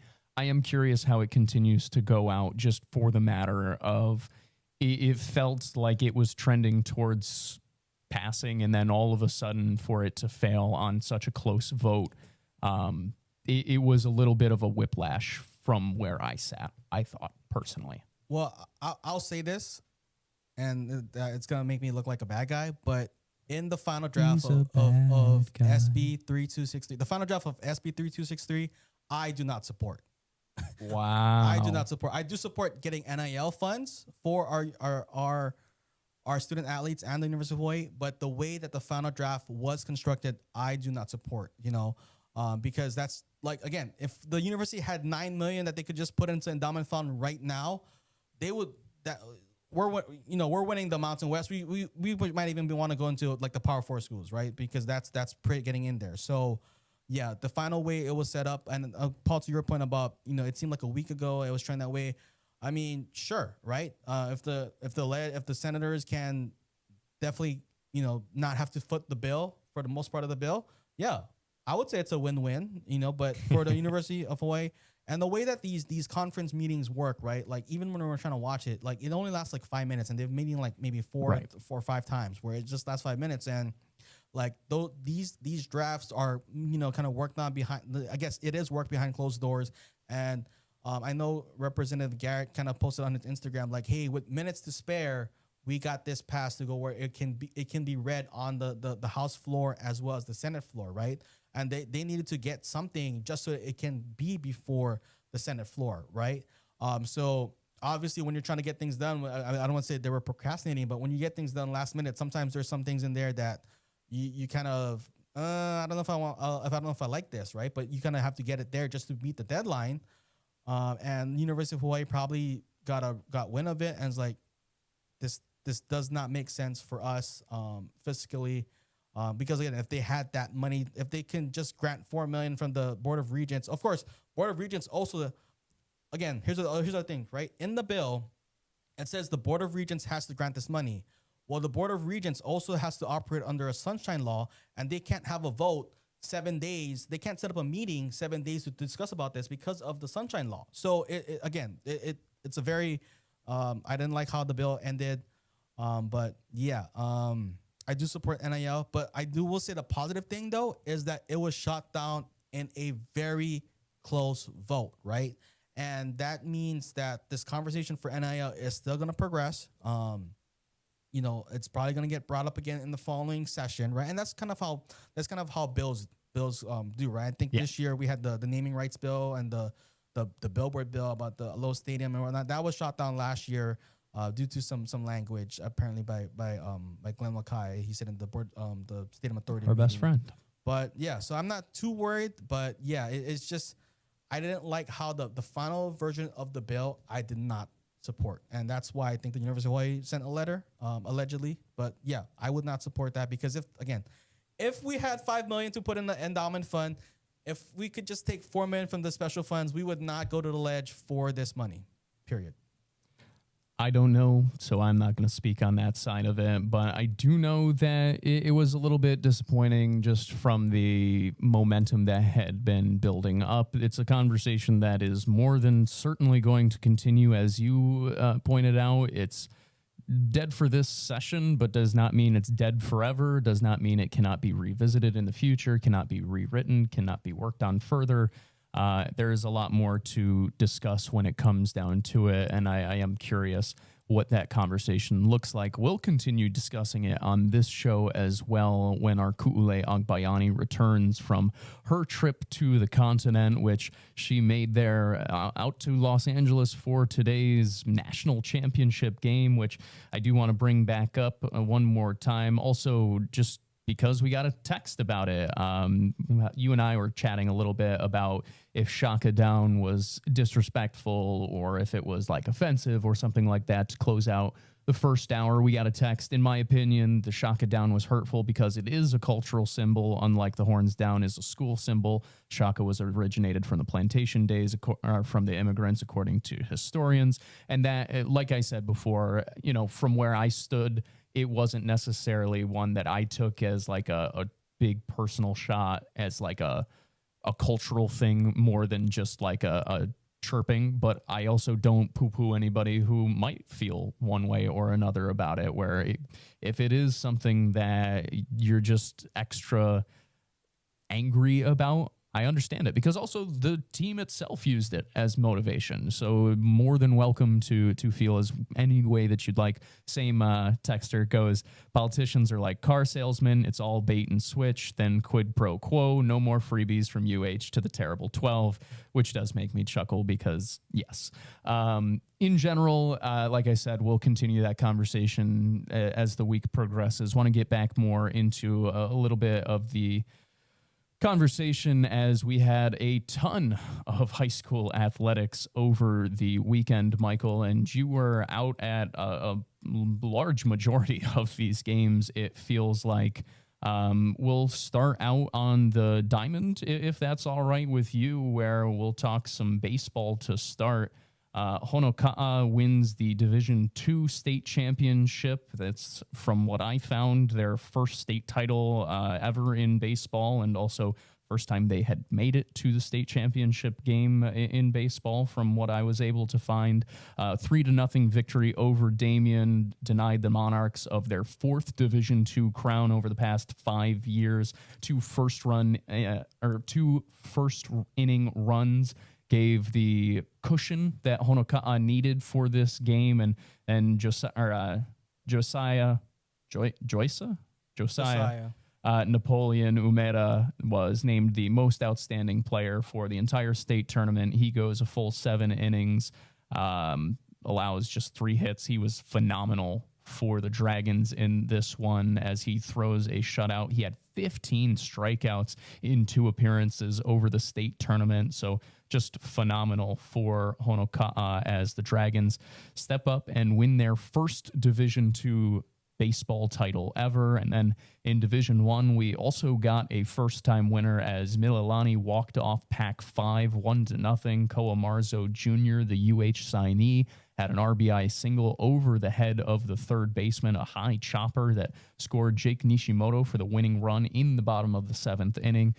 Pac-5 ultimately falls short of winning the first state title of their own in baseball. Mililani gets over the hump after going 0-3 in the state tournament, in the state finals previously. And they finally take down an ILH team. They're the first OIA team to win the Division I baseball state crown since Campbell in 2015. So a big weekend in terms of firsts for baseball. Yeah, and I want to give shout out to Honoka'a. I mean, it is the first baseball championship in their history. But even that, just getting that first win in the first round, that got them to the Final Four. That was their first Final Four appearance since 1962. So yeah, we joke about stuff predating Paul. That predates Paul's mom, and well, both of Paul's parents. Shout out to OG Heather. Shout out OG Heather. That's true. Anyway, continue. My apologies. Yeah, so and Paul, I need to take it. We need to take it to Honoka'a. We need to take it to Big Island in general. And maybe we'll do some HPU games there. But for those that know Honoka'a, the one thing I only know about Honoka'a is Texas Drive-In. And for those that know Texas Drive-In, I don't know. It's been a while since there, but every time I go there, it's always cash only. So I always don't get a chance to order their food. But every time I go to Honoka'a or pass by there, when I go to Texas Drive-In, you gotta get the malasadas. I don't know if you can see it in there, but Paul, they have these really huge freaking malasadas. Wow. It's huge. So here, I don't know if it is. I don't know if you can see it. I don't know if you can see it. I don't know if it works better on the. Oh Lord. Anyway, Michael's showing a photo on his. Like the malasada is almost as big as my head. So. We need to go out to Honoka'a. Shout out Honoka'a. We gotta figure out a way to get HS around the Big Island, and then we'll get there. We'll get some malasadas from Texas. I'm not terribly worried. We'll definitely make our way out. But yeah, Honoka'a gets to the top of the state for the first time in baseball. Awesome for them. Mililani, I mentioned before, a 1-0 winner over Pac-5. Pac-5. They also got an awesome pitching performance. Colton Amai Nakagawa, who is another UH signee, he goes 6 innings, allows 7 hits, all of them singles, strikes out 7, has 2 walks, and throws 104 pitches, 66 strikes, picking up his first loss of the season despite a phenomenal year. So you said he pitched 6 innings. Technically 6 innings. He gave up 7 hits, and he had 66 pitches. And he had 7 strikeouts, Paul. Look at you. But yeah, shout out. I mean, it was a phenomenal game. It was a very nerve-wracking game because usually in the sports industry, especially if you're filming content or you're taking photos, you want to be able to, I guess, maybe like dump your card. But like if the score is 0, like, and usually when someone takes the lead, it's like, okay, yeah, we're gonna dump our card or start editing or like at least cataloging it. But like when a score is 0-0, like you don't know what's gonna happen. You really can't leave to go back to your computer or take your card out of your camera. So it was a very nerve-wracking. I definitely had fun running on the field. I don't know if anybody has seen those videos. Paul, what is your takeaway of my running on the field videos? Whether my point of view or someone else's point of view. I always chuckle at them just because they're fun to think about the hustle that you have to put in for them. But I mean, it's a good video every single time, and you can check them out on our social medias typically where, it is pure elation, pure emotion being shown by these programs, by these kids, by these, adults a lot of times where it is the childlike joy of winning a championship that I personally like to watch. Plus, I don't know, I like to point at my TV and go, hey, I know that guy, and that's Michael. So it's always a good time for me. And you actually got a really good video, and we'll go over, it gives us a pretty good segue of the softball championship of Coach Rose there at Mililani getting her ice water bath after the Trojans win their 3rd consecutive Division I state crown in softball, a 9-3 victory over Moanalua. It's their 5th state title overall. They're the 3rd program ever to win or to complete a 3-peat at the Division I level in softball, joining Kailua and Campbell. So all OIA, baby, for those 3-peats. Hinano Bautista, the most outstanding player. She's pretty damn good at softball.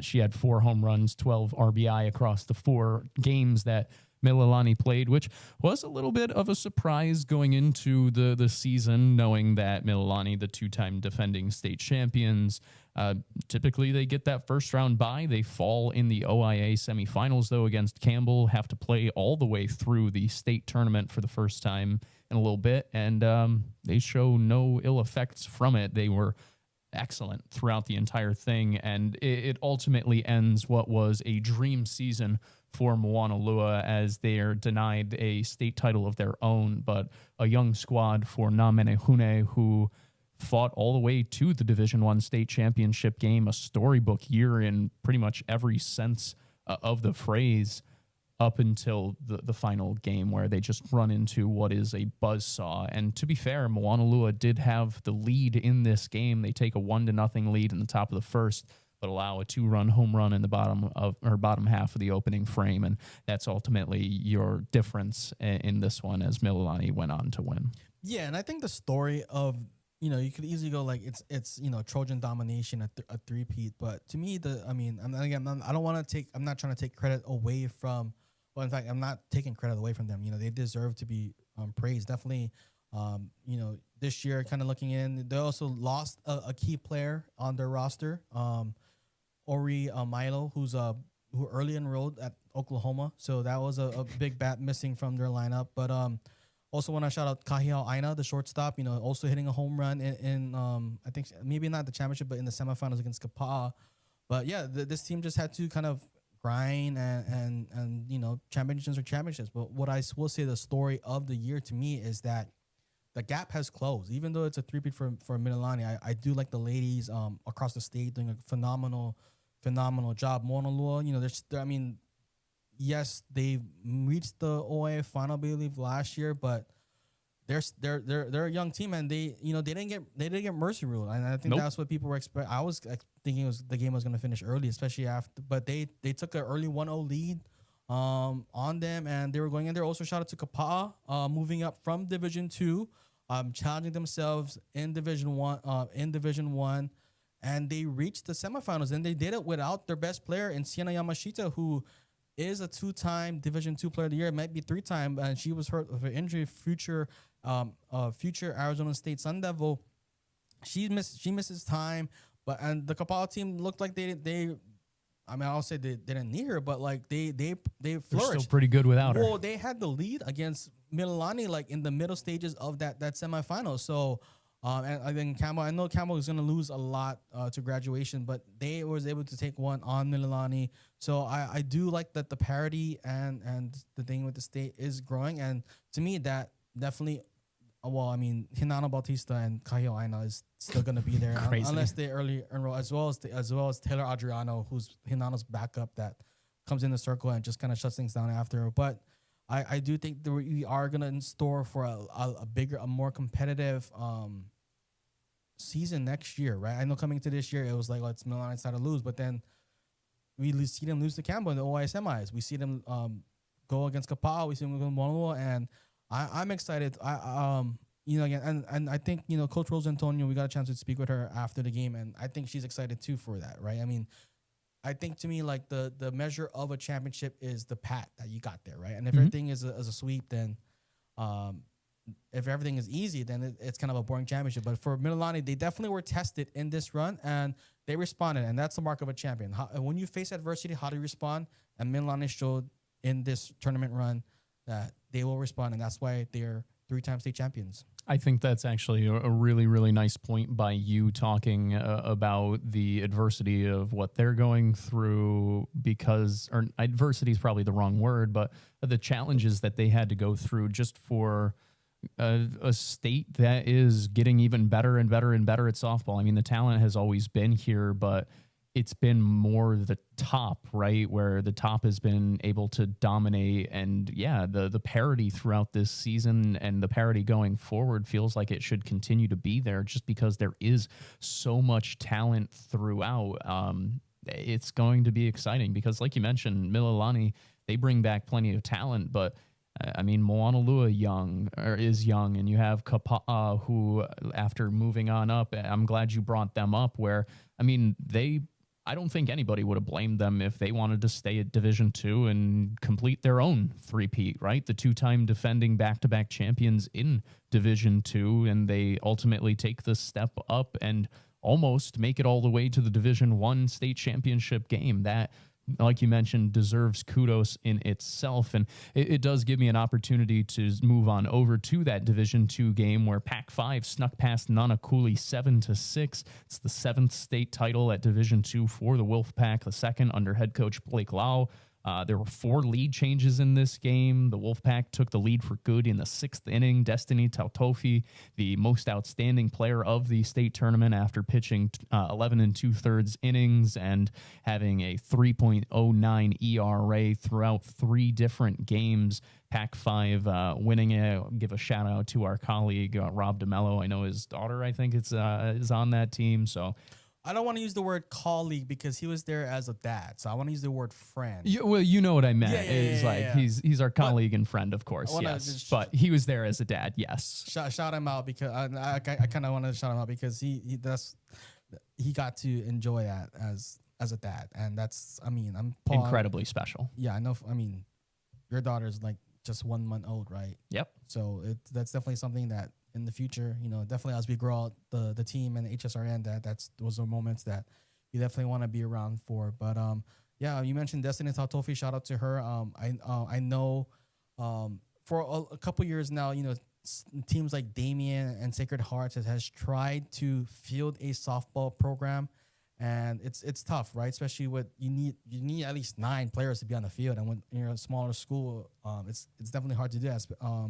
But Destiny Tautofi, she was definitely a name I remembered and recognized on those Sacred Hearts teams that probably only got 1, 2, if not any wins of the season. So shout out to her for being in the circle and doing her thing. And Pac-5, this is kind of how they won their last state title.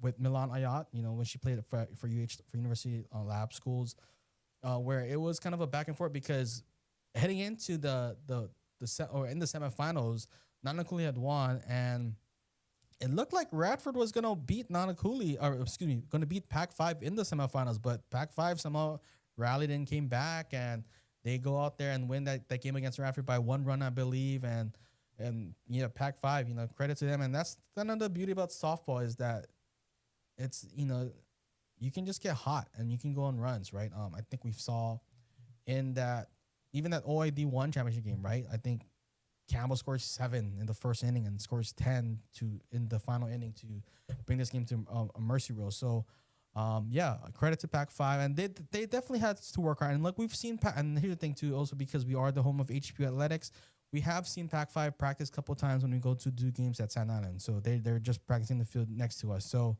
yeah, credit shout out to the Pac-5 Wolfpack. Also going on in the world of high school sports as we wrap up the segment, Punahou won another water polo championship. Shout out to Sonova Robinson. Mm-hmm. I think Punahou also won tennis, and then I think Honolulu won the girls judo title as well as Pro City winning the boys judo title, I believe. If not, I might have a flip flop. But yeah, and then we got another full slate of championship game or tournaments this coming week. So should be a fun time. But if I'm kind of keeping track, but I feel like the OIA and public schools have kind of won the major championship so far in state, right? In a pretty good year. You look at football. I was gonna say it starts with football. Campbell won the Open. Kailua won the Division 1.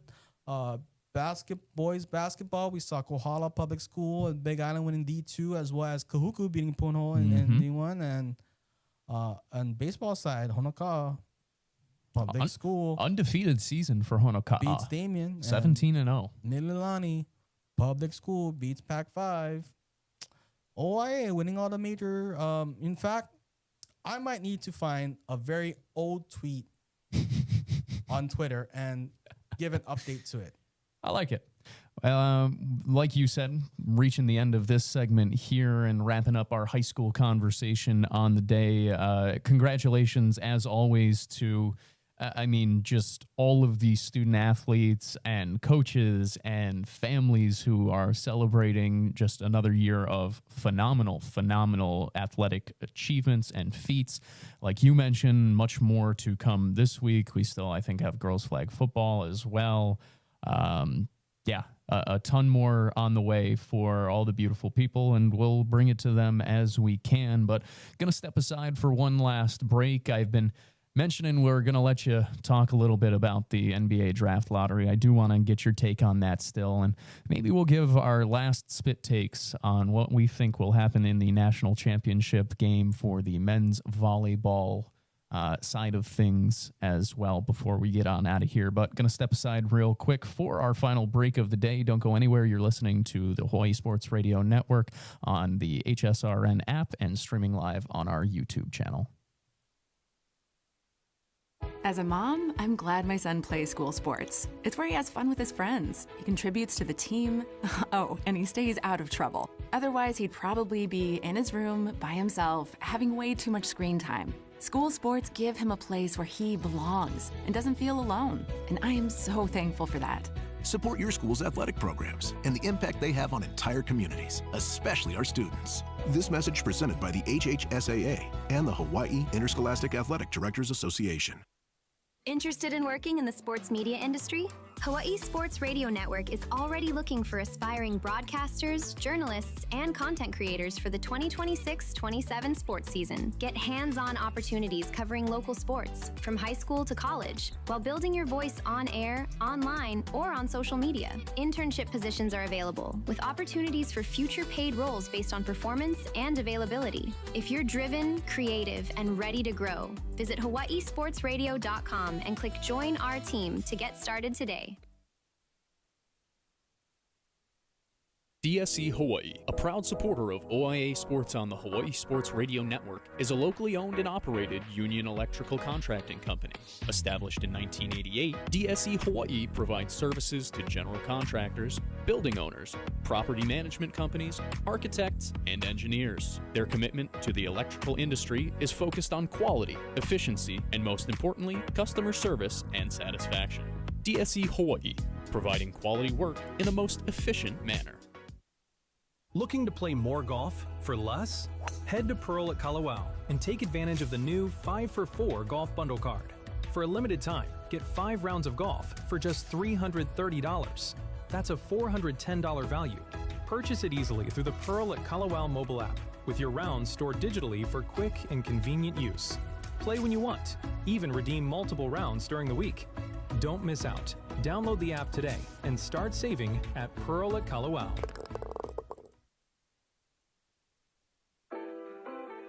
Game day in my house is everything. I get out of class, I grab my gear, and get to the game because I can't wait. And my dad, he does the same thing. He's an official here in Hawaii. He makes the tough calls, stays cool under pressure, and knows ball like nobody else. I want to be just like him. You can too. Sign up at highschoolofficials.com.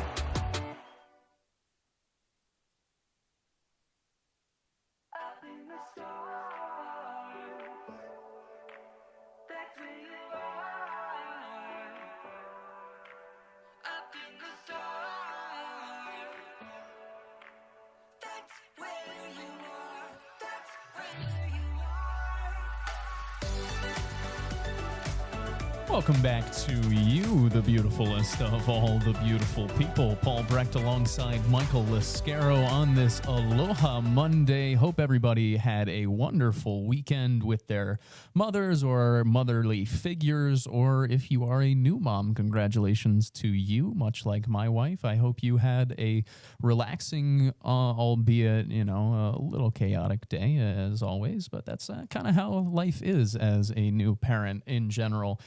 Our Ku'ulei Agbayani, in case you're just missing or just tuning on in, is missing here from inside the studio today because not she's sick, not that she doesn't want to be here. She made true on her promise. She said that should the Rainbow Warriors win the national semifinal match against the Long Beach State Beach, them not having a mascot really throws me off. I wish they'd just lean all the way into the dirtbags. Anyway, she said that she would make her way out to the campus of UCLA in Westwood, Los Angeles, California for the national championship game in men's volleyball, and that she did. Made her way out there yesterday on one of the last flights out, it seemed like, along with everybody else, all of you beautiful people making it on to try and support the Rainbow Warriors as they look to bring home their third national title and their third national title in the last 6 years. It should be a fun one as they take on UC Irvine later today, as they That one at 1 p.m. Hawaii time. It can be watched on ESPN2, I believe. We'll chat a little bit more about that before we get out of here. The reason I bring it up to begin is because reading our YouTube chat, The Real Texas says Shaka down to Shaka Crown. I am a big fan of that. Hopefully that is in fact the case. Shaka Crown, that should be a beverage if it's not already. So this is true. It should be. Try and trademark that as soon as you can. Either way, it's going to be an exciting one. I will be standing up and pacing in front of the screen as I do for every important playoff game and every important game in general, which, funny enough, I did not do yesterday as the Knicks swept the 76ers in another comfortable win. That one, a real nice day for me. A little bit less so for you. The NBA draft lottery yesterday, obviously, the results coming on in the Washington Wizards winning the right to the first overall pick, whether that be Darren Peterson, whether that be AJ Dibansa, Caleb Wilson, whoever it may be, they can take with that pick. But the reason I bring you up, Michael, obviously you are aware, the Indiana Pacers, who dealt with the loss of Tyrese Halliburton from an Achilles injury in Game 7 of the finals from the year prior, made the move to grab Ivica Zubac at the trade deadline and protected their pick with the top 4 designation, and that pick falls at number 5, a calculated risk and one that ultimately backfires a little bit in terms of trying to keep your pick if you are the Indiana Pacers. I know a lot of Pacers fans on social media were apoplectic about the way that this all went down and were pretty miserable. It even resulted in a tweet from the general manager or the president of basketball ops in Kevin Pritchard. What say you? I'm just going to hand it over to you because I'm just going to hand it over to you. You're the resident Pacers fan, and I don't know how I would feel if I was in your shoes. Well, the front office has viewed this pick as a luxury, and however, when they even made the trade, they said that we're going to be fine either way, and I do think the Pacers will be fine, right? I think adding Ivica Zubac to the roster, the current roster, will definitely have them in contention to win the NBA championship last year, right? And if you look at the players that are slotted to be picked in that 5-6 range, most of them are guards. I think Darius Acuff is one.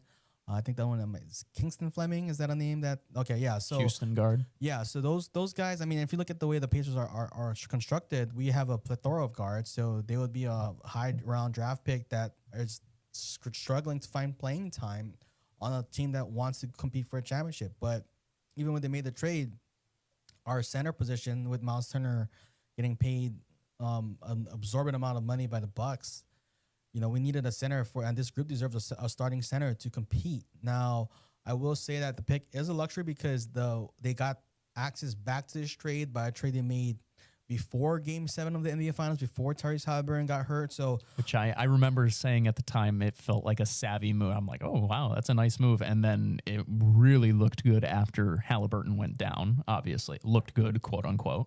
Yeah, but I mean, they made a trade because they were in the finals, so they literally had no time to scout players. So they was like, okay, we're just gonna defer to next year and like, hey, get this pick. So if I don't even know who got drafted with that pick, but if you were to say, would you rather have Ivica Zubac than that guy? I would take Zubac all day, right? So, but looking in the trade though, the thing that sucks though is that they didn't get to keep the pick, and that's the number one thing because like. In retrospect, and like you can look at it, it's like they had the worst season in franchise history. They only got 19 wins, and they have nothing to show for it. So it really stings. But and I know our president Kevin Pritchard, who actually have a book, Paul, that I think you still have. I still have it. Yes, I still am.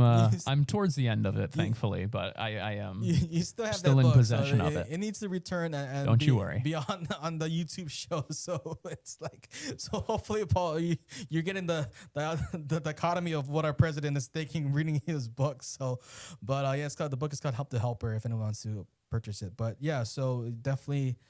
It sucks, right? And we just gotta wait till next year. And who knows? Maybe because we don't lose a future pick, because if we kept the pick, we'd have to give, I think, a 2029 pick to the Clippers that they can go and upgrade. Maybe LeBron wants to come here and, we give him a first round pick, or Trey Murphy's one. But, there are players on the Pacers that I think the fan base was already kind of throwing out the door, like a Aaron Nesmith. And I'll tell you what, Paul, would you rather have AJ Dabansa or Aaron Nesmith in game 1 against the Knicks last year? I mean, me, I am glad that they. I guess I don't. I would not want them to have Nesmith, but also I don't want them to have Dabansa. But Dabansa, from what you can from the outside looking in, he's not the guy. He's not the shooter. He's not the shooter, right? So, and that's kind of where I'm kind of coping right now. Is look, I mean, yes, the top four are players that can change a franchise, but I'm like, okay, AJ Dabansa, I didn't really get good vibes from him when he was here for the Young Classic in the post game, and also he's not. His weakness right now is as a shooter, and with the Pacers, that's what Paul knows.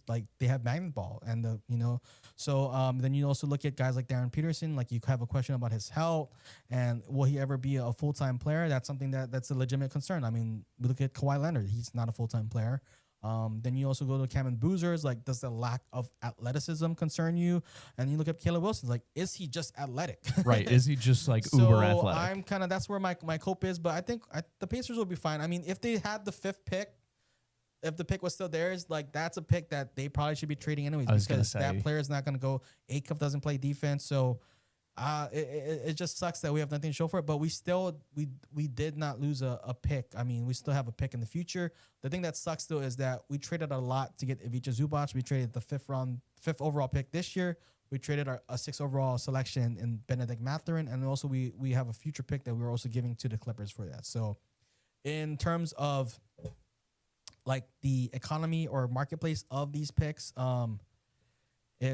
it looks like he lost the trade, but again, it's all about fit. And Paul, I know you're going to comment on this, but I did kind of have a random question I wanted to pull out there to close the show. Okay. What question is that? Is it basketball related, or do you want me to give my quick take on? We'll have you give your quick take, but we'll have you quick take to the Pacers situation. But it's college basketball, and I know I like it. I know in A block I said I didn't expect to be talking about college basketball. I talked about it's gonna be the 3rd time now I'm talking about it, so it goes to show you. Don't trust whatever I say. Or, I mean, I like to entertain the beautiful people. But yeah. Just quickly on the Pacers front, I think that's a completely rational way to look at it. I like Ivica Zubac. I think he's one of the better centers in the league in terms of is he a superstar star center? No, but I think he's a borderline all-star in terms of what he can give you. He can score the basketball at a very efficient rate. He fits what the Pacers do. He's a solid enough defender. He's smart. He passes well.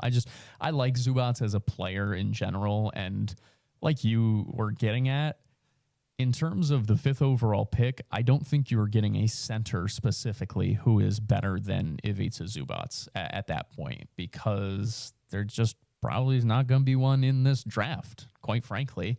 And yeah, the top 4 guys who will go in this mock draft right here, the 5th overall pick has Keaton Wagler, the wing guard, whatever, from Illinois, going 5th overall.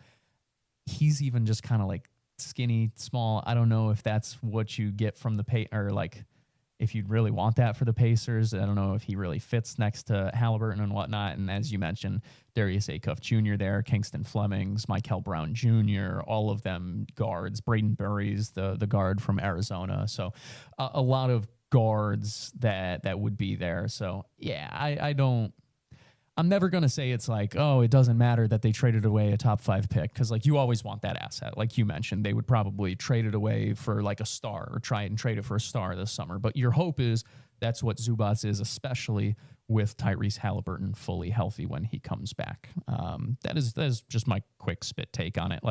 I think it's funny to be Pacers lost their pick, blah blah blah blah blah. But at the end of the day, I don't know. I think I still do the trade if I am the Pacers to bring Zubac in, because long-term wise, I think it'll be good. Well, because if they kept the pick, then it looks like they got the steal, right? So, My men's basketball question to you to pose this to end this show, which I want to get your take, and maybe you heard it when I brought up with Ku'ulei one time, but with the proposed expansion of the NCAA tournament for men's basketball, right, to what, 76 teams? Yes. And we kind of look at that as kind of like devaluing the tournament and devaluing, I guess, what it means to make it into the tournament, because it's called the Big Dance for a reason. Right. My suggestion, and I feel like there's a marketing aspect to it. There's a way to make where the TV contracts make more money, where everyone makes more money involved. I mean, from box office and whatnot. Why don't we make the Final Four a double elimination tournament, where you give it more credence? Like, hey, especially if you're a team that like was in the round of 76 and you had to work your way extra, like even harder to get to the Final Four. You advance on your bracket. Like, yes. You still have to, you kind of went out, but at least this way, like, so you kind of have like, it means a bit more to get to the Final Four. Clarifying question. Double elimination is just active once you get to the Final Four. So it's almost like, I don't want to say like a round robin, but once you get to the Final Four, it's a little bit. On Saturday, we'll have like the semis, right? What we see double elimination in softball and whatever. And then we'll still keep the Monday as the winner bracket final, but we'll make Sunday like the backdoor game, right? Your winner, right. Your winner, you're out. And then I guess if Tuesday, Tuesday will be the final, right? Because it has to be it's an interesting proposal. Or Tuesday's an if game. I think that Tuesday would be the if game. I think I'm probably anti this, just for the matter of part of what I love about March Madness in general is the one shot, for lack of a better phrase. It's you win, you lose. It's not the best of series. It is whoever's got it that day. But you pushing it for the Final Four, I don't hate, because that's why I have apprehension with it, or not apprehension. I have apprehension saying like, immediately like, oh no, bad idea, because it values winning more. If you get to the Final Four, like if you don't have it on one day, then you might have the opportunity to get it back, and then it's really the best team is winning the championship once you get to the Final Four teams and it's that are there. Basketball team, it's not a blowout, right? It shouldn't be a blowout. And my thing is it's only if we're adding teams on the front end. Like, we need to value the back end a bit more. I don't hate it. I will say it like that. I don't know if that's something that I would sign off on, but it is something that I would chew on as the competition committee and see if I can at least workshop it and see if we can find something that makes sense. Because at the very least, it's intriguing where you add on an extra value for making it to the Final Four. But also, it's not fully taking away from the madness, quote unquote, from the early rounds. Because it's not even in March. Well, I was going to say, also like madness, if we're just being honest, a lot of times the madness is the first two rounds. And then after the first two rounds, you don't really have madness anymore. Like you'll get your occasional Cinderella, you get your 12 seed that makes a run to the Elite Eight or whatever it may be. But I mean, very rarely are you getting like these 11 seeds or whatever it is making a run to the Final Four. Yeah. So it's not like you're eliminating their chance at a Cinderella. Well, okay. So I don't hate it. I don't hate it, Michael. Is there a Final Four tournament team that comes out, or is there some version of a tournament team or like tournament honors that come out from the NCAA tournament? Meaning like the best, like what we do for the state tournament, like most outstanding player and whatever. There's the most outstanding player, but is there like an all tournament team? Yeah, I actually don't know. I don't think so, but I think that would be a good way to produce one. You could produce one because which is also a monetary thing. Which I can see where you're going there. Like, I mean, only way things work in the world if there's money that's coming in, and like you look at this like, let's make more money, and and it's not. And then again, the Power 4 schools, they want more berths, right? Because they want to make money on the front end. But I want to see great basketball, and the more we can see great basketball, and it's not like we're not adding teams. We're it's the same teams, but it does mean something to make it out of your bracket. I don't hate it at all. I think it is something that at the very least would advance in the competition committee to a further conversation, which I like. It's better than what... It's better than adding 76 teams. I was going to say, it's better than the other side of things. But that's because you know me, is like I am going to try and put the emphasis on winning. I'm trying to promote winning. I am trying to say winning matters no matter what. So, yeah, I like it. I don't know. All right. Ask your East Coast friends. Yeah, I'll pitch that to a few people. Past the top of the hour, got to wrap things up here. Michael, I will ask you just quickly if you can give me what's your final prediction for the men's volleyball team today as they take on UC Irvine in the national championship match, looking for their third national crown. Well, they better win because the Pacers sacrificed themselves of having their pick. So True. If they don't win, then what the heck happened? That's fair. I'm also gonna go. Obviously, I'm also gonna go Bows. I'm going Bows in 4 because that's what they've done in both of their other sets or other matches. But one thing, no, never mind. I was gonna say something, but it's not true. But we do have Ku'ulei Agbayani there. Well, okay. If they do lose, we're blaming it on Ku'ulei Agbayani, right? Because okay, so here's what I'm saying. Ku'ulei Agbayani has traveled to the last 2 NCAA men's volleyball games in the tournament, and they've lost. She's also traveled to the last 2 UH football games at UNLV, and they've lost. But they won the Big West for basketball, to be fair. That is maybe that breaks the streak. I don't know. Either way, hopefully we don't have to blame her and we can just move along. Wrapping things up here as we get out for the day. Yes, love you, Ku. Good luck to the men's volleyball team as they try and bring home their 3rd official national championship. It'd be 4th. So, but that's a whole nother conversation. So here's the thing. If they lose, blame it on me because the last time the University of Hawai'i won a national championship in men's volleyball, I know exactly where I was. I was in a hotel room in Kihei because it was on a Saturday. It was before the state championship game, and that was in Maui. So if they lose, it's because I was not on the island of Maui when this game happened. So good to know. Yeah, it's Michael's fault if it doesn't happen, but when it does happen, it'll be national championship number 3 for the Rainbow Warriors officially, and also the first 30 victory season in program history. A lot on the line for the Bows today. We'll bring you all of what happened tomorrow, but that'll wrap it on up for us here today. Thank you so much for joining us here on the Hawaii Sports Radio Network, way past the top of the hour, but we'll chat with you. Keep eyes on our social media. We'll have all the updates of the game today, and we'll have the recap and everything else afterwards. But for Michael Lascaro, I'm Paul Brecht. Thanks so much for tuning on in. We'll chat with you tomorrow. Have a wonderful Monday. Aloha.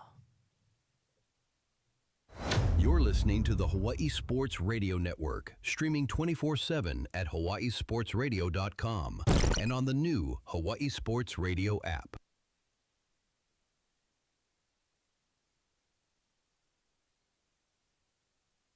Must have had the replay